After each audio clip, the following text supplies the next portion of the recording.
So mga tol, kakatapos lang po ang laban ng knockout artist na si Jaime Munguia. Hindi po inaasahan ng lahat mga tol na ganun ang mangyari. Natalo po itong si Jaime Munguia mga tol by round 6 technical knockout at banat pa po ng karamihan mga tol. Malaking upset talaga ang nangyari kay Jaime Munguia. Heavy underdog talaga itong si Bruno Suarez. Bukod dyan ay nakaya pa naman ang pabagsakin po ni Jaime Munguia ang kalaban mga tol.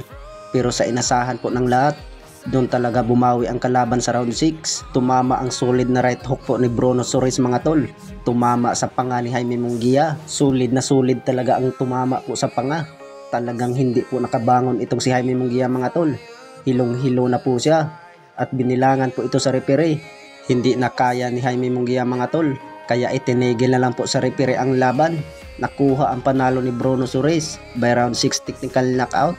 Bukod dyan ay bilang activity fight lang sana ito ni Jaime Munguia mga tol, dahil po sa paghahanda po na bigating laban kung saan niya sana makakalaban na tinalo ni Canelo Alvarez itong si Edgar Berlanga. Ganon pa man mga tol ay wala ng tsansa dahil po sa pagkatalo po ni Jaime Munguia. Malaking upset talaga ang nangyari.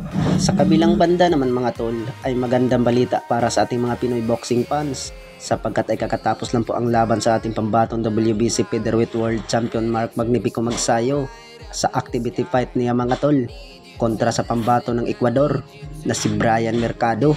Ginulat sa ating pambato ang mundo ng boxing mga tol. Talagang pinabagsak ng walang kahirap-hirap ang kalaban.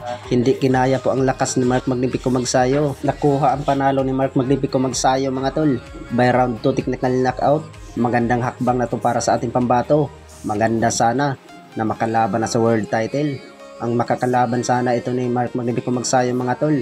Maganda itong si Usaki Foster. Magandang bakbakan ito.